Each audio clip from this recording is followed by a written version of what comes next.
सबको जय यीशु की Sunday password to the word इस शीर्षक के अंतर्गत प्रति इतवार के पूजन पद्धति में भाग लेते हुए प्रभु का वचन सुनकर उन वचनों के अनुसार जीवन बिताने की शक्ति, सामर्थ्य, कृपा, अनुग्रह मांगते हुए एक सुंदर आदर्श क्रिस्तीय जीवन बिताने की विशेष कृपा मांगने के लिए मैं आप सभी लोगों का हार्दिक स्वागत करता हूं। आज के दिन में हम लोग पास्का काल के 7वें इतवार की पूजन पद्धति में भाग लेने वाले हैं और आज के दिन में हम सभी प्रभु का स्वर्गारोहण का पर्व मनाते हैं। प्रभु का स्वर्गारोहण पुनरुत्थान के बाद 40 दिन प्रभु यीशु मसीह अपने शिष्यों को बार बार दर्शन देते रहे, शांति का अभिवादन करते रहे, उन्हें प्रभु के मिशन कार्य को आगे बढ़ाने के लिए तैयार करते रहे और 40 दिन उनके साथ रहकर उनको तैयार करने के बाद प्रभु यीशु मसीह स्वर्ग में आरोहित कर लिए गए। प्रभु का स्वर्गारोहण हो गया और आज के दिन में इस पर्व को हम सभी मनाते हैं। इस पर्व को मनाने के संदर्भ में हम सभी आज के दिन में हम सबों को ये पर्व क्या मायने रखता है, इसका क्या तात्पर्य है, क्या सीख हमें सीखनी है, इन सभी बातों को लेकर हम सभी मनन चिंतन करें। हर इतवार के पूजन पद्धति के भांति 7 अलग अलग बिंदुओं को लेकर हम लोग मनन चिंतन करेंगे। तो आज के दिन में पहला बिंदु है मनन चिंतन करने के लिए कि प्रभु यीशु मसीह अपने पुनरुत्थान के बाद 40 दिन तक अपने शिष्यों के साथ रहे, उनसे बातचीत करते रहे, उनको अपने पुनरुत्थान का अनुभव दिलाते रहे, यकीन दिलाते रहे, विश्वास दिलाते रहे, हिम्मत और साहस दिलाते रहे और प्रभु के कार्यों को आगे बढ़ाने के लिए तैयार करते रहे और उसके बाद 40 दिन के बाद प्रभु का स्वर्गारोहण हो गया। अब 40 दिन क्यों? 40 दिन एक प्रकार से परिपक्वता का समय है। जैसे एक बच्चा माँ के पेट में, माँ के कोख में 40 हफ्ते रहता है, लगभग 40 हफ्ते रहता है, तब जाके वो एक मैच्योर बेबी बनकर इस धरती पर आता है।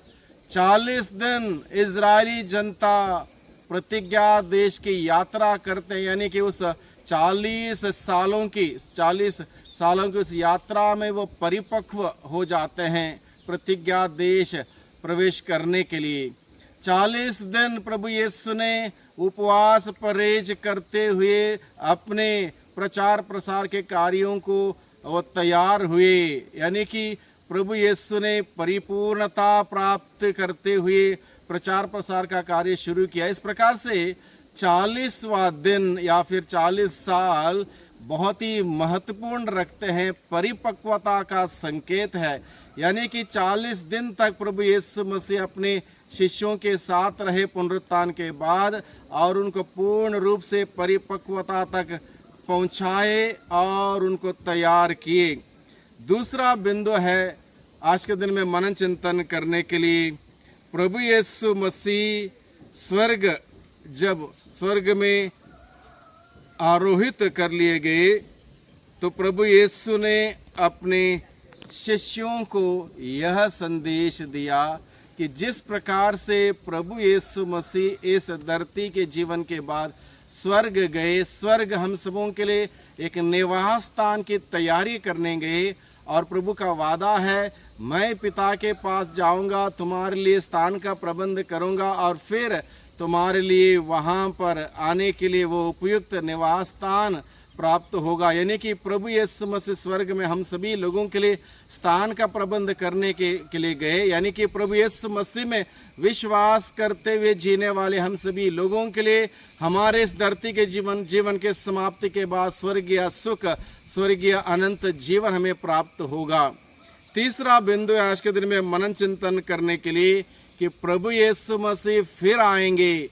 जैसे प्रभु के प्रेरितों ने प्रभु को स्वर्ग में आरोहित करते हुए देखा था, उसी प्रकार से प्रभु दोबारा इस धरती पर आएंगे, जीवितों और मृतकों का न्याय करने के लिए आएंगे, जिसके बारे में हम लोग प्रेरितों के धर्मसार में, हमारे विश्वास की घोषणा में हम लोग घोषित करते हैं कि प्रभु यीशु के पुनरुत्थान पर हम लोग विश्वास करते हैं, उनके स्वर्गरोहण पर हम लोग विश्वास करते हैं, वे पुनः इस धरती पर आएंगे, जीवितों और मृतकों का न्याय करने आएंगे, इस पर विश्वास करते हैं। यानी कि ये विश्वास का महान पर्व हम लोग आज के दिन में मनाते हैं कि प्रभु यीशु मसीह अपने प्रेरिताई उस कार्यों को, अपने उस मिशन कार्य को समाप्त करने के बाद स्वर्ग में आरोहित कर लिए गए। यानी कि हम सबों को भी स्वर्ग जाना है और हम सबों के लिए प्रभु ने निवास स्थान तैयार किया है और प्रभु दोबारा आएंगे हम सबों का न्याय करने के लिए।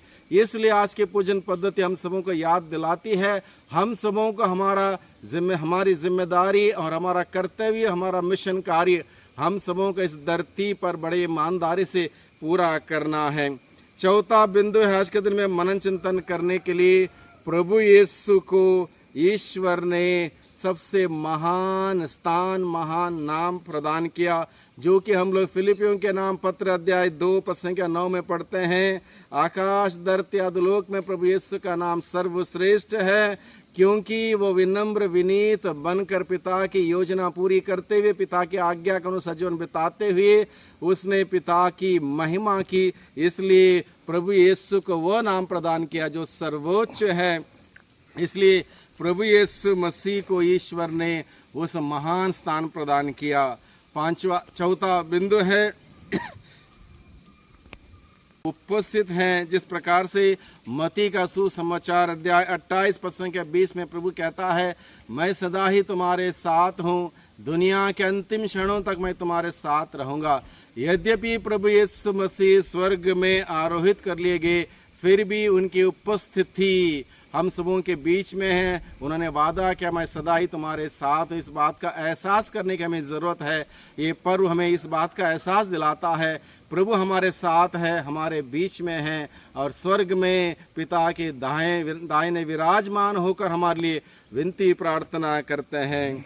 छठे बिंदु में हम लोग देखते हैं, प्रभु यीशु ने अपने शिष्यों को अधिकार देते हुए अपने मिशन कार्य को आगे बढ़ाने की वो जिम्मेदारी सौंपी है। प्रेरितों के कार्यकलाप अध्याय 1 पद संख्या 8 में हम लोग पढ़ते हैं, आप लोग ऊपर से एक दूसरे सहायक को ग्रहण करेंगे।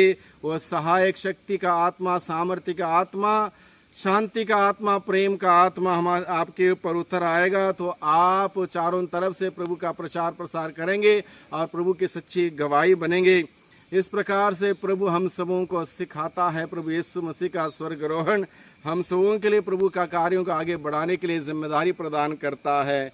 और 7वें बिंदु में हम लोग देखते हैं कि प्रभु यीशु मसीह हम सबों को अपने अपने जिम्मेदारियों को निभाने के लिए, कर्तव्यों को निभाने के लिए और एक सुंदर क्रिस्तीय जीवन बिताते हुए प्रभु के मिशन कार्य को आगे बढ़ाने के लिए, उस सुसमाचार के अनुसार जीते हुए प्रभु की गवाही बनने के लिए प्रभु हम सबों को बुलाते हैं, निमंत्रण करते हैं। इसलिए भाइयों बहनों, आज के दिन में जब हम सभी लोग प्रभु का स्वर्ग ग्रहण का पर्व मनाते हैं, प्रभु से हम प्रार्थना करें कि हम सभी इस प्रकार का जीवन इस धरती पर बिताएं। इस धरती के जीवन के बाद हम सबों के लिए स्वर्ग का सुख मिले, स्वर्ग राज्य में अनंत जीवन का सुख हम सभी भोग सकें। इसलिए हम आज के दिन में विशेष रूप से प्रभु से प्रार्थना करें, प्रभु की शांति, कृपा, अनुग्रह, प्रभु की आशीष और बरकत हम सबों पर हमेशा बनी रहे।